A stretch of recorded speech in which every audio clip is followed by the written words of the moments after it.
I'd like to tell you 3 quick stories about patients who each received good care in hospital but were let down by the administration of their discharge.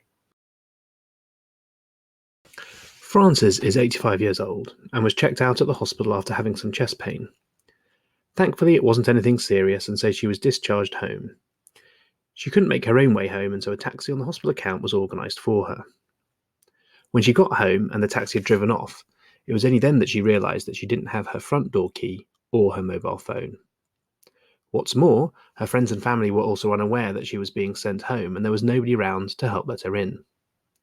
After wandering down the street, an ambulance was called by a concerned neighbour, and she had to be brought back to the hospital. Irene is 90 years old and lives in a lovely residential home specialising in dementia care that's just around the corner from her family. Irene had to come to the hospital after a head injury. In the emergency department, she received a prompt assessment and care that included a CT scan, wound closure, and a medication review. She was returned back to her care home within 4 hours.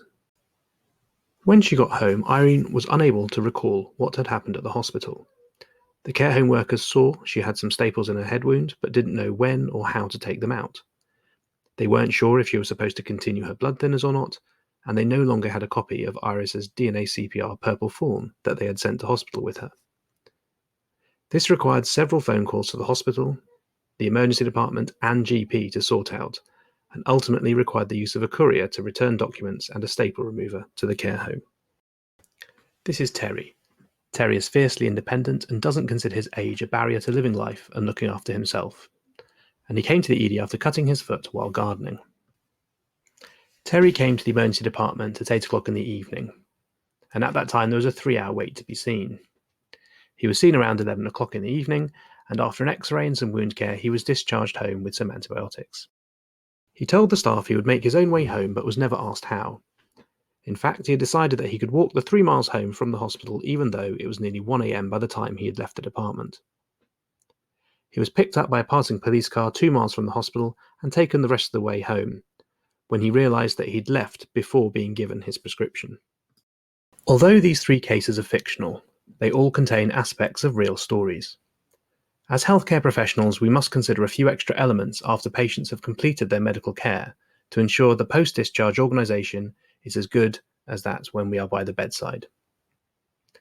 All patients, especially those who are particularly young, elderly, vulnerable, or returning to another care setting, must be fit for discharge. Remember Frances. Think front door key and friends and family. How are they getting in, and are they aware? Remember Irene. What information do patients need to return with? Written is always best and doesn't rely on memory recall. Discharge summaries, patient information leaflets, and DNA CPR forms. Remember Terry. Consider TTOs, transport, and time of day. Temperature is also a problem, as patients in the emergency department don't always leave with the clothes they came in, or the right ones for the time of year. The patient's own bed is often the best one for them, but in our desire to get them home as soon as possible, we need to remember that it's often the details that make the difference. My name is Adham Karlik, and I'm an A&E consultant in Oxford. Thank you for watching this video, and I hope you found it helpful.